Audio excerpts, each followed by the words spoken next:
In the next part of the tutorial, we're going to make a sloping bonnet and boot.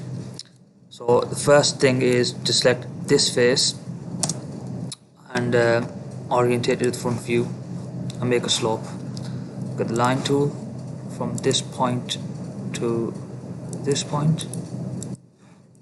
Use Smart Dimension tool, and that should be 23. Right, I had a bit of an error here, so I'm going to restart this again. So from this point over to here.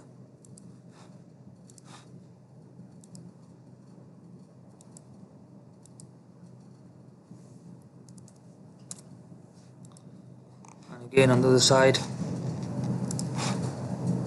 from this point to about up here.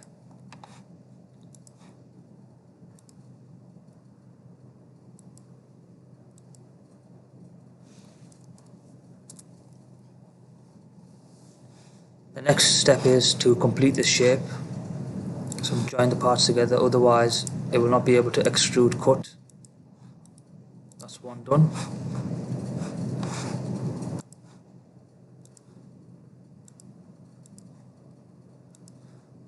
Right click, select.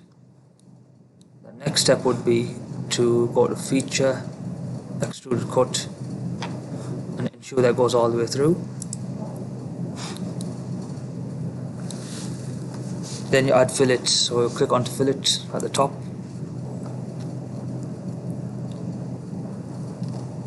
Select this face.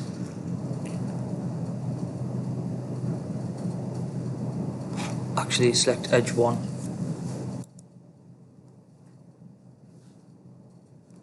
So take this off, go onto fillet tool, select this edge, that edge, and make this 24.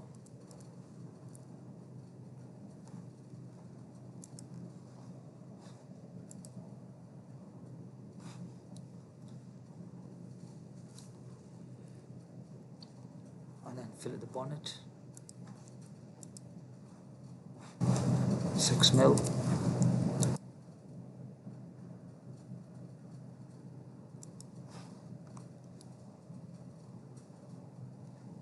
And make sure you save your work, so don't forget to save your work.